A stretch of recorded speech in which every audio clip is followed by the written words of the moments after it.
ইসলামে রাসূলুল্লাহ সাল্লাল্লাহু আলাইহি ওয়াসাল্লাম জীবনে কোনোদিন বলে নাই যে উম্মত তাসবিহ যত তাড়াতাড়ি শেষ করতে পারবা তত নেকি, নামাজ যত তাড়াতাড়ি শেষ করতে পারবা তত নেকি, তারাবি যত তাড়াতাড়ি শেষ করতে পারবা তত নেকি। আল্লাহর কোরআন, রাসূলের হাদিস, কোন আউলিয়া, কোন পীর মাশায়েখ, কোন উলামা, কোন পীর বুজুর্গ, কোন ফকিহ, মুফতি, মুহাদ্দিস, ইমাম, আলেম কেউ কোনোদিন বলে নাই। মিয়া আপনি এটা কি নামাজ পড়েন? 4 রাকাত সুন্নত পড়তে আপনি 1.5 মিনিটে ওড়ে নামে মস্কারি করে আর কি, আল্লাহর সাথে মস্কারি করে। একটা ফরনারি সূরা, কেরাত, দোয়া, কালাম, আত্তাহিয়াতু, তাশাহুদ, দোয়ায়ে কুনুত সব ভুল। আপনি নামাজ পড়েন, হ্যাঁ? হাসরের ময়দানে গিয়ে দেখবেন সব দি মিলাইয়া 100 গ্রাম ওজন আইয়ে না, টের পাইবেন তো তখনই। কথা বুঝেন নাই? আমরা হুজুররা আজীবন শুদ্ধ কোরআন পড়তে হবে, আর আমনে ভুল কোরআন পড়ে বেহেশতে চলে যাবেন। বেহেশত এরকম বেইনসাফির জায়গা না, বেহেশত ইনসাফের জায়গা। নামাজ, রোজা, হজ, যাকাত, জিকির, তেলাওয়াত, কোরআন, এর জন্য আপনার জন্য যে আইন আমার জন্য সে আইন, আমার জন্য যে আইন আপনার জন্য সে।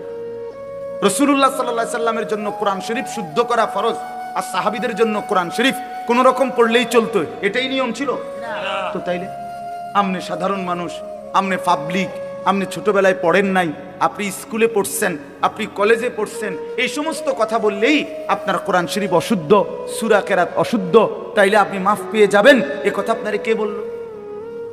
পাবলিক হইলে কোরআন শরীফ শুদ্ধ করতে হয় না, এ কথা আপনারে কে ফয়সালা দিল? বলেন চাচা, একজন চাচা বলেন, কথাটা বুঝছেন নি আমার চাচা? না আপনি গ্রামের মানুষ হইলে আপনার সূরা কেরাত শুদ্ধকরণ লাগবে না, আপনি ভুল করেই সারবো আপনার, এই কথা ফয়সালা দিছে কে? কোন হুজুর? তার বিচার হইবে। বলেন মিজান ভাই, আপনি জিজ্ঞান কে বললো এই কথা? এরকম কোনো অধিকার আছে কারো সিদ্ধান্ত দেওয়া? স্কুলে পড়লে, কলেজে পড়লে তোমার আর কোরআন শরীফ শুদ্ধ করতে হবে না ভাইয়া, এই কথা তোমারে কে বললো? কে বললো এটা?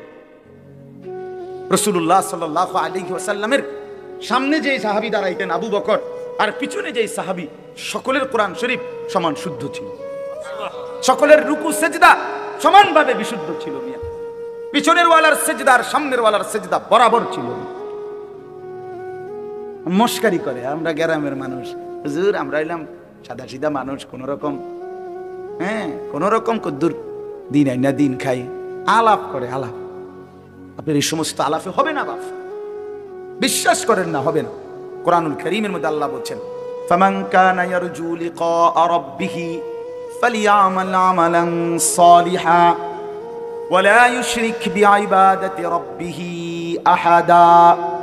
রব্বুল আলামিন বলেন, আখিরাতে যারা যারা আমি আল্লাহর সাক্ষাৎ তথা জান্নাত পেতে চাও, দুইটা বিষয় লাজেম। 1 নাম্বার, ফালিয়ামাল আমালান সালিহা, প্রতিটি আমল করতে হবে সালিহা, বিশুদ্ধ। যদি আমি আল্লাহর সাক্ষাৎ চাও, যদি জান্নাত পেতে চাও, ফালিয়ামাল আমালান সালিহা। কোরআনুল কারীমের সমস্ত জায়গায় আল্লাহ আমলের সাথে সালেহ এই শব্দ যোগ করেছেন। শুধু আমল মন মতো করতে বলে নাই, সালেহ হইতে হবে। ইল্লাল্লাযীনা আমানু ওয়া আমিলুস সালিহাত ওয়া'দাল্লাহুল্লাযীনা আমানু মিনকুম ওয়া আমিলুস সালিহাত। বারবার আল্লাহ বলছেন, বান্দা আমল হতে হবে বিশুদ্ধ। নেক আমল মানে বিশুদ্ধ আমল, বিশুদ্ধ আমল হইলেই নেক আমল। বোঝেন নাই? যে আমল বিশুদ্ধ আমল ওই আমল নেক আমল, যেটা নেক আমল ওইটা বিশুদ্ধ আমল। মানে বিশুদ্ধ আমল না হলে সেটা নেক আমল হয় না। নেক আমল হইতে হইলে বিশুদ্ধ আমল ছাড়া হবে না। ছেলেরা, আমি আবারও অনুরোধ করছি, ভাই তোমরা বসো, বসে শুনলে ভালো, আল্লাহর কথা বসে শোনা আদব। কোরআন শরীফে আছে হযরত মুসা আলাইহিস সালামের সাথে আল্লাহ তাআলা প্রথম যখন তুর পাহাড়ে কথা বলতেছিলেন, তো প্রথমবারই মুসা আলাইহিস সালামকে আল্লাহ তাআলা বলছেন, ইন্নী আনা রব্বুক ফাখলা'না আলাইক, যে মুসা আমি তোমার রব, আমি তোমার সাথে কথা বলবো, আমার ওয়াহি তোমার উপর এখন অবতীর্ণ হবে, তো আগে তুমি জুতা খুলে নাও। ফাখলা'না আলাইকা, তোমার জুতা খোলো। তো তাফসীরের মধ্যে লিখছে যে জুতা খুলতে বললেন কেন? আল্লাহর কথা শুনবার আদব এটা। নাই তো জুতা খোলার ওইখানে কোনো জরুরত ছিল না। এবং সবচেয়ে বড় কথা হলো তখন প্রচন্ড ঠান্ডা ছিল, প্রচন্ড শীত, এই পরিমাণ ঠান্ডা কুয়াশা ছিল যে মুসা আলাইহিস সালামের স্ত্রী সন্তান সম্ভবা ছিল, মানে গর্ভবতী, তো ওরা কাঁপতেছে শীতে। মুসা আলাইহিস সালাম রাস্তা হারায় ফেলছে, আবার শীতে ঠান্ডায় কাঁপতেছে। এই অবস্থায় মুসা আলাইহিস সালাম ওনার স্ত্রীকে বলছে যে পাহাড়ের এই উঁচু জায়গাটাতে মনে হয় যেন লাল আগুন জ্বলতেছে, মনে হয় সেখানে গেলে কিছু আগুন পাইতে পারে, আমি তোমার জন্য নিয়ে আসি, তুমি এখানে একটু দাঁড়াও, এতে আনলে তুমি আগুনের মধ্যে যদি একটু তাপ নাও তাইলে শীত কমে যাবে কিছুটা। এই যে না, আমরা গ্রাম অঞ্চলে ছোটবেলাতে আমরাও মনে আছে যে প্রচন্ড শীতের মধ্যে আমরা আগুন পোহাইতাম, আগুন জ্বালাইয়া। তো তাহলে বোঝা গেল প্রচন্ড শীত, কুয়াশা, বরফ। এরপরেও আল্লাহ তাআলা হযরত মুসা আলাইহিস সালামকে এই ঠান্ডা শীতের মধ্যেও আগে বলছে, আগে কি করো, জুতা করো। অথচ তখন আরো মোজা ফিন্দানো আছে, ঠিক না? কিন্তু না, আগে বলছেন আগে জুতা করো। আনা আখতারতুকা, কোরআন শরীফে আছে যে আমি তোমাকে নির্বাচিত করেছি, বাছাই করেছি। ফাসতামি লিমা ইউহা, তুমি আমার ওয়াহি মনোযোগ দিয়ে শোনো। তাহলে আগে জুতা খোলা। এই জন্য বললাম দাঁড়ায় থাকলে তো জুতা পরে থাকতে হয়, ঠিক না? তো এটা আল্লাহর কথা, আল্লাহর কথা শুনবার জন্য আদব জরুর, আদব জরুর। হাদিসের মধ্যে আছে প্রিয় নবী সাল্লাল্লাহু আলাইহি ওয়াসাল্লাম বলছেন যে আল্লাহ তাআলা আমাকে সর্বোত্তম ইলম শিখিয়েছেন, সাথে সাথে আল্লাহ তাআলা আমাকে সর্বোত্তম আদব শিখিয়েছেন।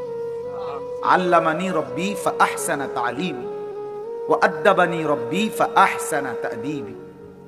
আল্লাহ তাআলা আমাকে ইলমও শিখাইছেন সর্বোত্তম, আদবও শিখিয়েছেন সর্বোত্তম। যেন রাসূলুল্লাহ সাল্লাল্লাহু আলাইহি সাল্লামের একটা নড়াচড়া, একটা হাসি, একটা কান্না, একটা হাঁটা, একটা চলা, কোনো কিছু আজ পর্যন্ত 1450 বছরে আপনজন দুশ্মন, ইসলামের পক্ষে হোক বিপক্ষে হোক, কেউ যে এটা একটু দেখতে বেমানা, এটা একটু দেখতে সুন্দর না, এমন কোনো একটি বিন্দু নবীজির একটা নিঃশ্বাসও এমন প্রমাণ করতে পারেনি। বরং রাসূলুল্লাহ সাল্লাল্লাহু আলাইহি সাল্লামের প্রতিটা নড়াচড়া সবটাই সবচেয়ে সুন্দর। সুবহানাল্লাহ। তিনি হাসলেও সুন্দর, কাঁদলেও সুন্দর, তিনি হাঁটলেও সুন্দর, বসলেও সুন্দর, তিনি কথা বললেও সুন্দর, চুপ থাকলেও সুন্দর। কথা বললেও সাহাবীরা তাকায় থাকতেন, নবীজি চুপ থাকলেও সাহাবীরা তাকায় থাকতেন। অনেক সাহাবী এমন ছিল যে শুধু আল্লাহর নবী সাল্লাল্লাহু আলাইহি সাল্লামের চেহারা মোবারকের দিকে তাকায়ই থাকতেন, তা আবার কোনো কথাবার্তা নাই, তা আবার চলে যায়। নবীজি এরকম অনেককে জিজ্ঞাসাও করছেন যে আসো, বসো, তাকায় থাকো, আবার চলে যাও, কখনো তো কিছু বলো না। তো বলতেন যে ইয়া রাসূলুল্লাহ, যখনই কোনো দুঃখ, বেদনা, পেরেশানি, অস্থিরতা হয় মনে, জিন্দিগিটা যখন কোনো অশান্তি লাগে, অস্থিরতা লাগে, তা আপনার সামনে আসি, আপনার এই পবিত্র চেহারা মোবারকের দিকে কিছুক্ষণ তাকাই, তো জিন্দিগির সব দুঃখ পেরেশানি দূর হয়ে যায়। আপনার চেহারাই সান্ত্বনা, আপনার চেহারাই সান্ত্বনা। এই জন্য বাপ আদব জরুরি। রাসূলুল্লাহ সাল্লাল্লাহু আলাইহি সাল্লামকে আল্লাহ তাআলা সর্বোত্তম আখলাক শিখিয়েছেন। এই জন্য নবী সাল্লাল্লাহু আলাইহি সাল্লাম যেভাবে ওযু করতেন, ইস্তিনজা করতেন, পেশাব পায়খানা, খাওয়া, ঘুম, সবকিছু মডেল, সবকিছু সুন্দর, সবকিছু সুন্নাত, এবং গোটা পৃথিবীতে সবার কাছে এটা পরীক্ষিত। আজকের এই দিন পর্যন্ত আল্লাহর নবী সাল্লাল্লাহু আলাইহি সাল্লামের কোনো নিয়ম নীতি, চলাফেরা একটাও কেউ এর চাইতে উত্তম কিছু পৃথিবীতে পেশ করতে পারে, এটা একদম সত্য কথা। এজন্য দয়া করে আল্লাহর কথা মনোযোগ দিয়ে শুনতে হয়, আদবের সাথে শুনতে হয়, কম হোক। আমি সব সময় বলি, কত মুসলমান আমরা আল্লাহর কথা শুনি, কিন্তু শুধু কেবল একটু আন্তরিকতা, আগ্রহ, এর অভাবে পরিবর্তন হয় নাই। তো বিশ্বাস করেন, আপনাদের এলাকার ওলামায়ে কেরাম, মসজিদের ইমাম সাহেব, জুমার নামাজের বয়ান, সবকিছুই গুরুত্বপূর্ণ, সকল কথাই আলেমরা বলে, কিন্তু হয় আপনি জিমাইছেন, নয় আপনি জুরাইছেন, নয় আপনি মনোযোগ দেন নাই, অথবা আপনি বুঝতেই চেষ্টা করেন না। ও মাইতো না, হুজুররা কত কথাই কয়, সব হইনা কি আর চলন যাবে, এই কথা বলিয়া সবগুলোই ফেলাই দিছে। কথা বুঝছেন না? আও এত সব ধরলে কোনো অনকার যুগে আর চলা যাইতো না। এই কথা বলে কিছুই ধরে নাই, কোনোটাই মানে নাই, পুরা জিন্দিগিটাই খেয়াল খুশির মতো চলছে। ও আরেকজনের থেকে দেখছে পথে ঘাটে টেলিভিশনে, অথবা নিজের মনে যেটা মন চাইছে তাই করছে। আল্লাহ তাআলা কোরআনুল কারীমের মধ্যে বলছে, যে মানুষ তার মন মতো চলে, আল্লাহর কসম কোরআনে আল্লাহ বলছে ওই মানুষ না, ওই জানোয়ার। সরাসরি কোরআনের আয়াত আল্লাহ তাআলা বলছে যে তার ইচ্ছা মতো চলে, আল্লাহর বিধান রাসূলের বিধান কোনো কিছুতে তোয়াক্কা করে না। আমার মনে যা চায়, চুল এমন কেন, আমার মন চাইছে, এভাবে হাঁটো কেন, আমার মন চাইছে, এটা কি ধরনের জামা পরলা, আমার মন চাইছে, তুমি এভাবে দাঁড়াইয়া পেশাব করো কেন, আমার মন চাইছে, তুমি এখানে দাঁড়ায় আসো কেন, আমার মন চাইছে, তুমি এখন সারাক্ষণ ঘুমায় রাখছো সকালবেলা, আমার মন চাইছে। এই যে একটা মানসিকতা, আমার মনে যা চায় তাই করলাম। বিশ্বাস করেন ভাই, নওজোয়ান ছেলে তোমরাও বোঝো ভাই, এই জীবন জানোয়ারের জীবন, খোদার কসম এটা জানোয়ারের জীবন, এটা মানুষের বাচ্চা না, এ জন্তু জানোয়ার, হাইওয়ান, এ গরু ছাগলের জিন্দেগি। এই জন্য কোরআন শরীফ আল্লাহ বলছে, আর আইতা মান ইত্তাখাযা ইলাহা, যে তার নিজের মনের চাহিদাকেই নিজের খোদা বানিয়েছে। আল্লাহ বলেন ইনহুম ইল্লা কাল আনআম, তাদের পরিচয় আর কিছুই নয়, শুধুই আনআম, চতুষ্পদ জন্তু। আপনি আপনার এলাকার যে কোনো হুজুর জিজ্ঞাসা করেন আনআম অর্থ কি, চতুষ্পদ জন্তু, জানোয়ার, হাইওয়ান। এই জন্য আদব জরুরি, আল্লাহর কথা কমই শোনেন, মনোযোগ দিয়ে শুনেন, তাহলে দেখবেন আপনার মসজিদের ইমাম সাহেবের বয়ান দ্বারাই জিন্দেগি বদলাই গেছে। একবারে চাঁদের দেশের থেকে হুজুর আনতে হইব, মঙ্গল গ্রহ থেকে হুজুর আনতে হইব, এগুলো কোনো কথা না। আল্লাহর কথা যিনিই বলে, ছোট হোক বড় হোক, স্থানীয় হোক দূরের হোক, আল্লাহর কথা যিনিই বলে তিনিই দামি, যখনই বলে তখনই দামি। জোহরের পরে বললেও দামি, আসরের পরে বলল, রাত 10টা বাজলে উনি প্রধান বক্তা, আর 8টা বাজে উনি বিশেষ বক্তা। এটা কোরআনের কোন আয়াত? বলেন, হিসাব বলেন, কথা বুঝছেন না আপনি? মাগরিবের পরে বয়ান করলে উনি সামান্য বক্তা, আর রাত যত সাফে গভীর হয় তত তিনি বড় বক্তা। এটার কোনো যুক্তিসঙ্গত কোনো ইয়া আছে, কারণ আছে? তো এটা কি, এটা কোনো বিষয় না। প্রধান বক্তা, বিশেষ বক্তা, অল্প বক্তা, সাংঘাতিক বক্তা, ভয়ঙ্কর বক্তা, এগুলো সব ধোঁকা। এগুলো কি? আমি আজকে, যেমন আজকে জোহরের পরে বয়ান করছি চাঁদপুর, আসরের 8 টাইম পর্যন্ত, মা এশার নামাজের পরে বয়ান করছি নাঙ্গলকোট, লাকসামের ওরও আরো এদিক। আমার একটা বিশেষ কারণে আমি ওখানে যাইতে হয়েছি, এই কারণে আমার এখানে দেরি হয়েছে। আমার এটা আগের নেওয়া মাহফিল, আব্দুল বাতেন ভাই বহু আগে দাওয়াত দিয়েছে, কিন্তু ওইখানে আমি এতটা বড় মাপের বুজুর্গ আলেম আমারে আবদার করছে হাতে ধরে, আমি না যাইয়া পারি, খুব কষ্ট করে আমি গেছি, মানে বহুত কষ্টে উড়াই আসছি। আপনার সারাটা দিন পথে পথে, সারাদিনে আমি এখন আজকে এখনো বৈশা ভাত খাইনি, এমনি বললাম, মানে নাস্তা টাস্তা করছি গাড়িতে বসে বসে, সব গাড়িতে বসে বসে। তো এই যে বললাম বিষয়টা অর্থ হইল, তাহলে এখন আমি আসরের আগে যে বয়ান করলাম তখন আমি কি বক্তা, বুঝেন নাই? এসার পর যে বয়ান করলাম তখন হিসেবে আমি কি বক্তা, তখন আমি কি বক্তা, এটি বুঝি কথা। এই সময় আমি অল্প গদ্দুর বক্তা, অনসাংঘাতিক বক্তা, এইটা কোনো কথা না। আল্লাহর কথা যখনই বলা, আল্লাহর কথা বলতে থাকা, ফজরের পরে, জোহরের পরে, কখনো 10 মিনিট, কখনো 1 ঘন্টা, যতক্ষণ বলা যায় বললেই লাভ, খুললেই লাভ, জবান খুললেই লাভ, আল্লাহকে ডাকলেই লাভ, আল্লাহকে ডাকলেই লাভ। সুবহানাল্লাহ একবার বললেও নেকি, 1000 বার বললেও নেকি, একবার বললে একবারের নেকি, 1000 বার বললে 1000-এর নেকি। কথা বুঝছেন না? এই জন্য বাপ আমার, ভাই আমার, বন্ধু আমার, এটা বোঝা উচিত। আমি প্রতিদিন বয়ানের শুরুতে 10-20 মিনিট সময় এই কথাটা বুঝাইতে চেষ্টা করি যে আপনারা সকল আলেমদের কথাকে কদর করুন। জনপ্রিয়তা এটা একটা ধোঁকা, অর্থাৎ এটা আল্লাহ তাআলার একটা ইচ্ছা। হয়তো কখনো আল্লাহ তাআলা আপনার কাউকে একটু বেশি মানুষের সামনে বলায়, কখনো কাউকে কম মানুষের সামনে বলায়, এটা কোনো অপমান, বেইজ্জতি, ইজ্জতের কিচ্ছু নেই। 1 লাখ মানুষ মনে করেন আজকে আমার বয়ানে এখন বসলো, 1 লক্ষ মানুষ আমার স্লোগান দিয়া কোম্পানিগঞ্জ স্টেশনে দিয়ে আসলো, সম্মান দেখাইলো সবাই, আপনি বুঝলেন আর কি আমি খুব জনপ্রিয়। তো আল্লাহ তাআলা বললেন আনিস আমি নিলাম না। হ্যাঁ, এরপরে বুঝেন নাই আমার কথা। আল্লাহ তাআলা বলল আমি নিলাম না, আমি তোমার এই গ্রহণ করলাম না।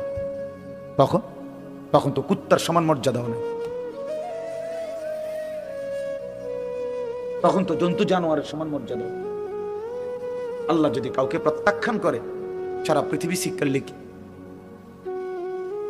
আল্লাহ গ্রহণ করা এটা সবচেয়ে বড় কথা।